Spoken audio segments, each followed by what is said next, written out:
안녕하십니까. 조선일보 경제부의 박사 기자 박연철입니다. 이 시간은 받으면 많이 버는 박연철 박사의 머니머니 시간입니다. 오늘은 베스트 애널리스트 모셨습니다. KB증권의 김동원 상무 나오셨습니다. 안녕하세요. 안녕하십니까. 네. 김동원 상무는 이제 저희 조선일보하고 FN가이드 금융정보업체죠. 그래서 공동 주관한 2022 베스트 애널리스트 평가에서 가장 신뢰받는 애널리스트로 선정되셨어요. 이 가장 신뢰받는 애널리스트 그러면 이 기관 투자자들이 투표로 가장 신뢰할 수 있는 분, 이분을 뽑은 거니까 상당히 좀 영광스러운 상이라고 할 수 있습니다.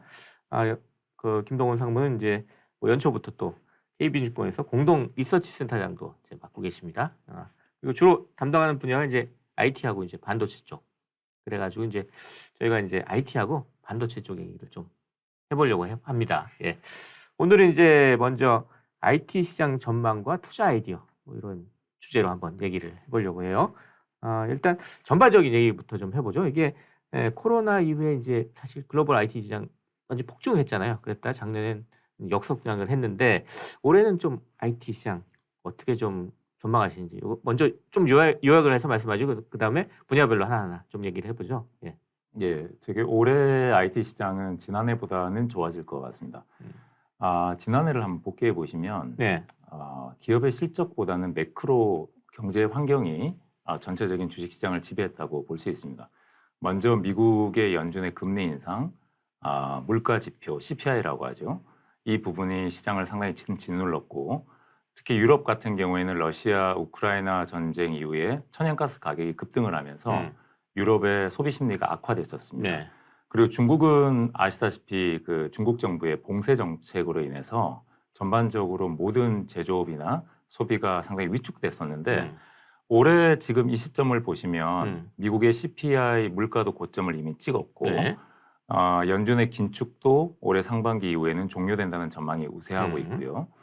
유럽 같은 경우에도 천연가스 가격이 지난해 7월 고점 대비 60% 급락을 네. 했습니다. 그러다 보니까 최근에 유럽의 소비 심리 지표도 개선 추세를 나타내고 네. 있고요. 특히 내구재 대표 아이템인 자동차의 신규 등록 건수도 증가를 하는 걸로 봐서는 네. 유럽도 최악의 국면은 통과했다 이렇게 정리를 할 수 있습니다. 또한 중국 같은 경우도 중국 정부가 위드 코로나를 하면서 리오프닝 정책을 본격적으로 펼치고 있기 때문에 작년에 짓눌렀던 경제 상황들이 지금이 해소가 되고 있기 때문에 이 부분이 IT의 소비 심리를 자극할 수 있다 이렇게 네. 보고 있습니다. 그 IT 분야 하나하나 좀 알아보죠. 먼저 이제 데이터 센터 쪽. 이게 이제 작년 전반적으로 IT는 이제 역성장했지만 데이터 센터는 또 30% 크게 성장을 했습니다. 올해는 어떨까요? 이 빅테크들 소위 알파벳, 구글, 메타, 페이스북 이런 데서 이 데이터 센터 계속 늘려갈까 아니면 좀 조정을 할까요? 말씀하신 대로 지난해 32% 투자 성장을 했는데요. 네. 올해 현재 블룸버그 컨센서스 기준으로는 전년 대비 5% 성장에 불과합니다. 조금 덜하네요. 그만큼 이제 위축이 돼 있는 거죠. 음. 기업들이 전체적으로 경기 침체를 네. 우려를 하다 보니까 재고도 상당히 낮게 가져가고 있고 투자도 줄이는 상황입니다. 네. 그런데 경기가 침체됐다고 해서 아시다시피 SNS를 안 하는 건 아니지 않습니까? 그렇죠. 네. 그 데이터 센터 업체들은 서버의 용량을 늘려야 됩니다. 그리고 특히 인텔이 그 서버에 들어가는 신규 CPU라고 하는 제품, 그 네. 사파이어 레피즈라고 합니다. 네. 이 제품을 올해 2분기부터 본격 출시를 하기 때문에 하반기 서버 업체들은 서버에 증량할 때 이 신규 CPU를 새로 탑재를 할 걸로 제가 보고 있거든요. 교체 수요가 있군요, 그러니까. 맞습니다. 그래서 하반기에 교체 수요가 일어날 가능성이 상당히 높아서 현재 그 계획된 전년 대비 5%의 투자액은 하반기로 갈수록 증가될 가능성이 있을 것으로 보고 있습니다. 네. 스마트폰 시장은 어떨까요? 그 작년에 애플의 아이폰이 이제 중국 공장 생산 시설 등으로 상당히 좀 어려움을 겪었다 이게 이슈였는데 이쪽 스마트폰 쪽은 어떨까요, 올해는? 스마트폰은 연간 10억 대 신규 수요가 매년 성장이 없는 정체된 모습을 지금 나타내고 있습니다. 네. 작년, 재작년이 아이폰이 주도하던 시장이었다고 보면 올해 키워드는 중국 스마트폰입니다. 예. 이 12억 대 시장 중에 한 35%를 중국 스마트폰이 차지하고 있는데요. 네. 시청자 여러분들이 아시는 오포, 비보, 샤오미가 대표적인 업체인데 네. 이 업체들의 출하가 상당히 부진했습니다. 왜냐하면 코로나로 인해서 중국의 봉쇄 정책 영향을 네. 많이 받았기 때문인데요. 중국 스마트폰이 올해 하반기에는 중국의 위드 코로나 정책과 더불어서 좀 살아나지 않을까 전망을 하고 있고 네. 특히 스마트폰 교체 수요가 해외여행하고 밀접한 관련이 있습니다. 왜냐하면 한 10년 전에는 저희 가족이 해외여행 갈 때 디지털 카메라라고 하죠. 디카라는 걸 갖고 왔는데 요즘에는 스마트폰으로 사진을 찍지 않습니까? 스마트폰으로 다 사진 찍죠. 예. 맞습니다. 그 중국 소비자들이 3년 동안 스마트폰 교체 수요가 없었습니다. 그래서 해외여행이 2분기부터 자유화가 되면 해외 나갈 때 스마트폰을 교체를 통해서 카메라를 업그레이드하지 않겠냐 생각이 신상 들고 나가겠다. 뭐 이런 얘기군요. 예, 또 그런 스토리도 있겠네요.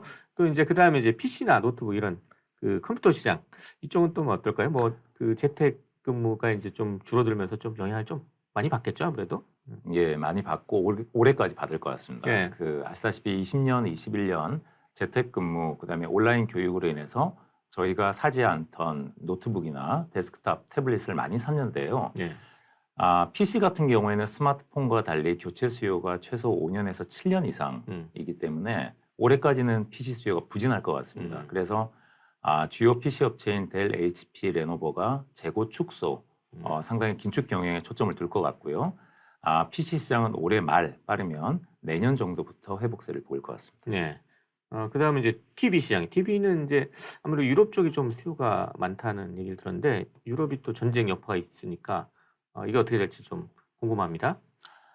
유럽 영향이 컸습니다. 그 가스 가격이 급등하면 가처분 소득이 줄기 때문에 소비자 입장에서는 TV 같은 가전 제품을 살 여유가 없죠. 네. 근데 앞서 말씀드렸듯이 유럽의 가스 가격이 급락을 하면서 소비 심리 지표가 개선이 되고 있고 이 부분이 내구재 수요를 자극할 걸로 보기 때문에 TV 시장은 하반기로 가면 갈수록 살아날 가능성이 높습니다. 특히 하이엔드 TV 시장이 유럽 쪽에 많이 집중이 되어 있는데요. 네. 대표적인 게 OLED TV입니다.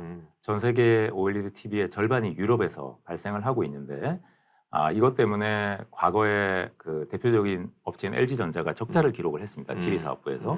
올해는 유럽의 소비 심리 회복과 더불어서 TV 사업부도 흑자 전환을 예상하고 있어서 하반기로 가면 갈수록 TV 수요는 점진적인 회복세를 기대하고 있습니다. 네. 올해 이제 매크로 환경 중에 가장 중요한 게 이제 아까 처음에도 좀 얘기했지만 미국이 긴축을 지속하는 거, 그 다음에 이제 중국이 리오프닝하는 거, 이게 두 개가 좀 상반되는 효과를 줄 것 같은데 이 둘 중에 어느 게 좀 더 클 것 같아요? 효과가? 중국 리오프닝이 큽니다.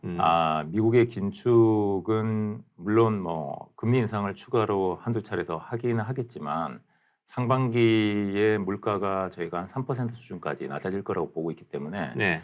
긴축은 상반기 이후에는 금리가 동결될 가능성이 높다고 보거든요. 그러면 금리의 인상 시기도 큰 폭의 구간은 지났다고 판단을 하고 있고 네. 다만 리오프닝은 중국이 이제 막 시작하는 거기 때문에 중국의 내수뿐만 아니라 전반적인 IT 수요에 긍정적인 영향을 줄 것 같습니다. 그래서 중국의 리오프닝이 미국의 긴축의 효과를 상쇄하고 일부 남을 수 있다라는 판단입니다. 결국 좀 종합을 해보면 올해는 작년보다는 조금 좋을 거다. 뭐 이렇게 좀 정리가 될 것 같네요. 그렇습니다. 작년이 최악이었고요. 예. 그 최악의 국면을 지나가서 상반기를 통과하고 나면 하반기에는 지난해보다는 분명히 좋아질 가능성이 높습니다. 네. 또 하나 이제 미래 시장 얘기 하나 더 해보면요. 이 요새 좀 이슈가 되는 이제 XR 기기, 뭐 VR 기기 이런 게 좀 점점 시장이 성장하고 있잖아요. 이제 이게 과연 스마트폰 시장까지 육박할 거냐, 뭐 이런 게 궁금한데 이건 좀 어떻게 보세요?